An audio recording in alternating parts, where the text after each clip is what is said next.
New year means new resolutions. Many Americans across the country committing to some changes starting today. You know what? I'm going to go out on a limb and say no divorces in '99. But your divorce isn't even final yet. Just the one divorce in '99. All right, so which New Year's resolutions are most likely to stick? Yeah, joining us now with the tips you need for a better 2018 is the pit bull of personal development, Larry Winget. Larry, Happy New Year to you. Thanks for being here. I want to ask you this question to start off. You say don't go too grandiose with your resolutions. Why do you say that?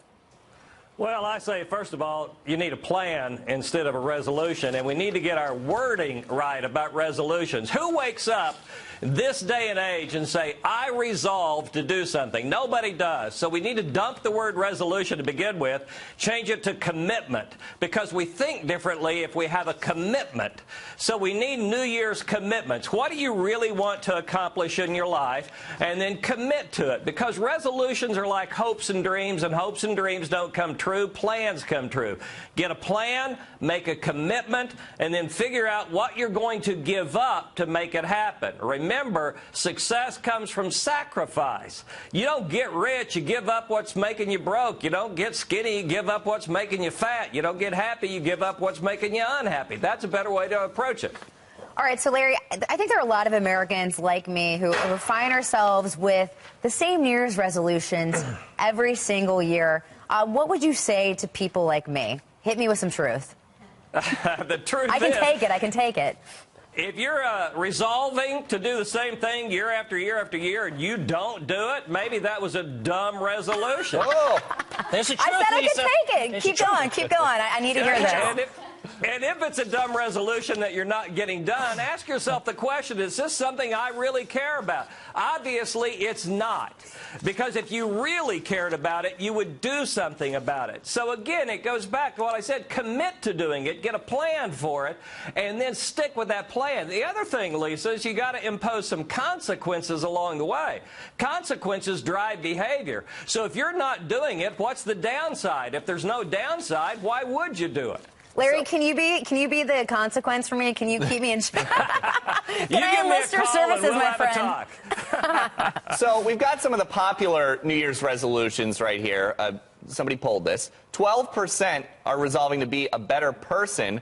9% say that they are resolving to get healthier. 6% resolve to spend less and save more.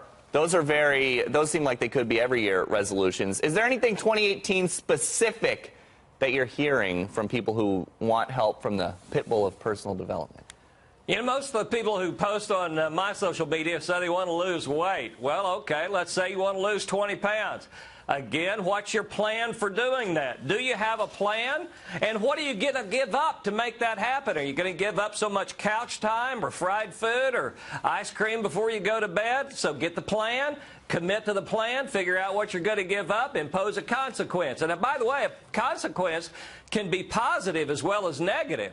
So when you do something well, give yourself a little reward. That's a consequence. If you do something stupid and go off, you need to impose a consequence. In this case, maybe you want to walk an extra mile. Maybe the positive consequence is that you buy a new belt that fits you better now if you've lost a little weight. Don't give yourself a piece of pie for losing a little weight. So, Larry, I'm starting to realize why they call you the pit bull of personal development.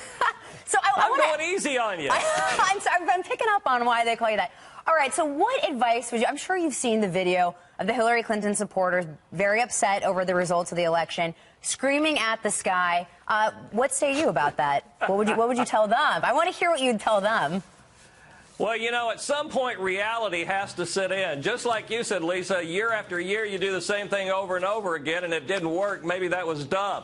These folks need to realize maybe this is dumb. You didn't get what you want, so go out and do it differently in the future. But whining about what happened or didn't happen doesn't move you forward. What moves you forward? You have to always stop and say, is this doing me any good? In their case, this isn't doing them any good, and it's wallowing in the pain and the suffering and the self-imposed whining is a waste of time. Move forward. Pitbull, quickly, in 5 seconds we have remaining.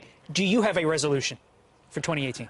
My resolution was to figure out how to get here so early from the West Coast time, and I did it. So I'm doing well already this year. Mission accomplished for the whole year. Larry There you Winget's go. done. That's why he is the professional. Thank you, Larry Winget.